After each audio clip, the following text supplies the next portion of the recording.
Ghettos are still ghettos, even in the sun. Yet it was from backgrounds like this that both Everton Weeks and Garfield Sobers emerged. With this talent, where do you see your future?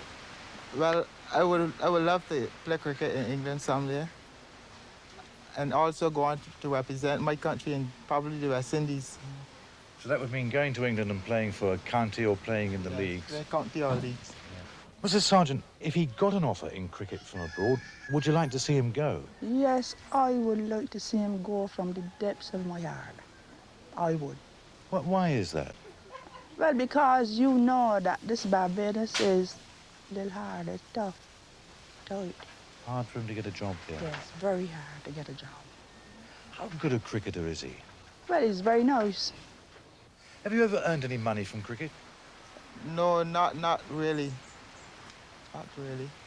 I mean, I know you won a few. I've won a few awards, like Man of the Match awards, but not a fixed salary as such. Do you pray for Offaly and his future? And his future, the world at large, throughout the whole university, here, there, and everywhere, especially where the precious words of God is uplifted. And I hope that the future of Offaly will come to be a success. I hope that God will help you, that you would inspire me. And you think God will help him? And God will answer prayer. He does answer prayer.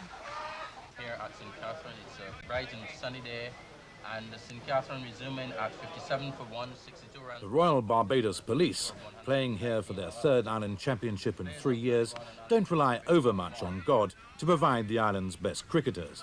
We actually find ourselves in a rather privileged position in that we are recruiting very young people for the force every year.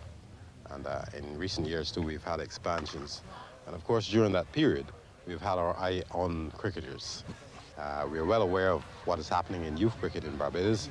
Many of them make applications to join the force, and generally speaking, they're selected. But within the force, we're very, very keen on cricket. Over the last 2 or 3 years, we've had an excellent team, a nice combination of young men who are talented. They've got a lot of skill in cricket. They're learning and developing rapidly, but they have combined under the leadership of their captain, Leslie Reefer, to produce very good results. And obviously this is reflected in the fact that they have, over the last 3 years, won the national championship, quite convincingly too.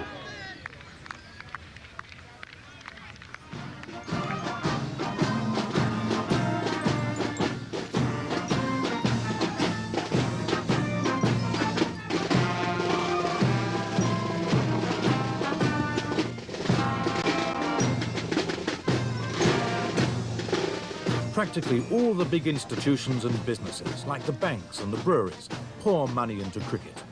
But it's not merely sponsorship handouts, they raise and run their own teams. The police's prize coup was to recruit a young bandsman who couldn't even read music. At first they thought about playing the drums, but I couldn't dance, and they said if you can't dance, you can't play the drums. So then they put me on the bugle, because to blow any other instrument, you got to learn how to lip. And I went through that process. And while I was going through that, I had the opportunity of playing for police. So my first game I played was against Foffy Williams, E.A.V. Williams, who played for the West Indies and was also one of the best bowlers in fast bowlers in the West Indies, playing for Empire. And I played for police, and I batted about number 6 or 7. And I remember going in very late in the order, and Foffy, the second new ball, and I was getting behind this ball, and Foffy Williams did a sign, put his finger under his throat, and I didn't know what that meant. And in those days, when a fast bowler wanted to bowl a bounce or hit somebody, he used to do that to the wicket keeper. And I was so young and innocent, I didn't know what it meant. And I stood up there, and next thing, this bouncer came down, and I got inside a little bit too late, and I got hit in the jaw.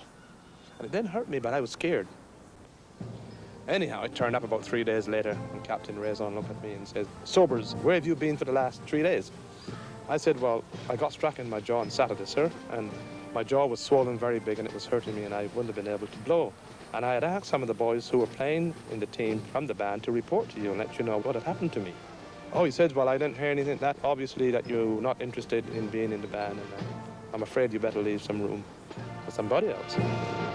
Gary hardly missed out. At 16, he was playing for Barbados against India anyway.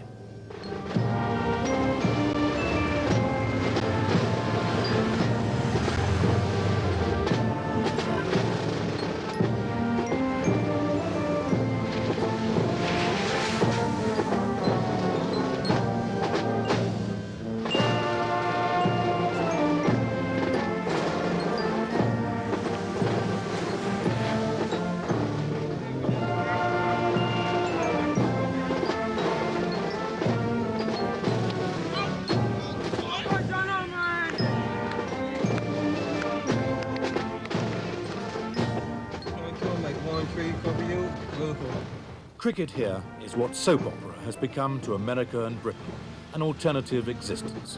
It is everywhere you look and listen. And good morning.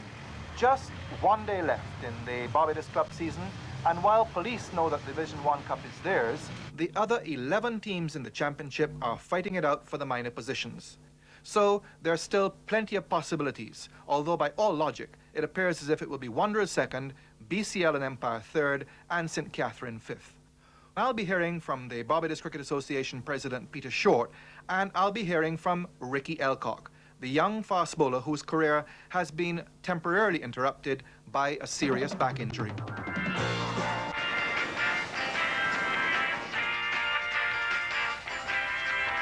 Cozier on cricket.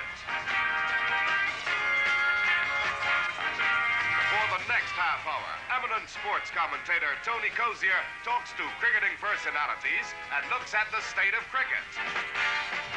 I couldn't visualize the West Indies without a Viv Richards or a Gary Sobers or a Frank Worrell. These are people who adorn West Indian stamps. These are the heroes of the West Indies. Cricketers are our heroes. Cricketers adorn West Indian currency notes. We have one or two politicians who have laid the way towards independence, but they're very much secondary in the estimation of the people of the West Indies to the cricketers. Cricket has made me into a more socially accepted person. I don't know if that's a good thing, but a lot of people will talk to me because I'm Everton Weeks the cricketer. I'm not so sure that they'll talk to me because I'm Everton Weeks the person. But I am prepared to accept both types of individuals. And materially, what's it given you? 2 BMWs in the garage? Materially, it's I'm comfortable. I get a couple of meals a day, and I can travel fairly freely, and I don't think I've invested too badly. And cricket was responsible for this.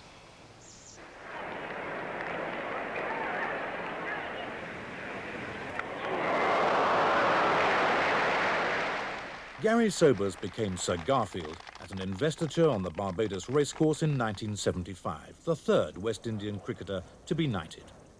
His father had drowned at sea in wartime, and he'd been raised with no privileges bar one, a genius for cricket. He became, unarguably, the greatest all-rounder the game has ever seen. My father died when I was very young. My father died when I was about the age of 6. And whatever games or whatever sport we played, we had to try and organize them ourselves. I think that most of the people who lived around the Bay Land, that's where I lived, and that's what it was known as. And I think they recognized that among my family, that my brothers and I had the ability to play sport in general. And that's he's got to pick that. That was the right distance. He's hit that out of the ground. That's another one. Goodness gracious me, that peppered the top. You see the chap climbing up there to have a look over the wall. 52 in 29 minutes. That's another one up in the enclosure. 3 balls, 3 sixes, 58. What an incredible bit of hitting. Ooh, he's got the shorter one. It's up again. There it is, bouncing on the concrete. 4 sixes in 4 balls. This makes him 64. 4 sixes. Wonder where Nash is going to bowl this one. And that will just carry. No, he's going to be out. Caught out. Oh, he dropped it. He's over the boundary. 6 it is. 5 on the trot. This is incredible. Now, this is 6 on the trot's a world record. Been done before, but 70 on the board. And he's done it! He's done it! And my goodness, it's gone way down to Swansea. Ironically, on another Caribbean island, an even greater batsman was already in the making.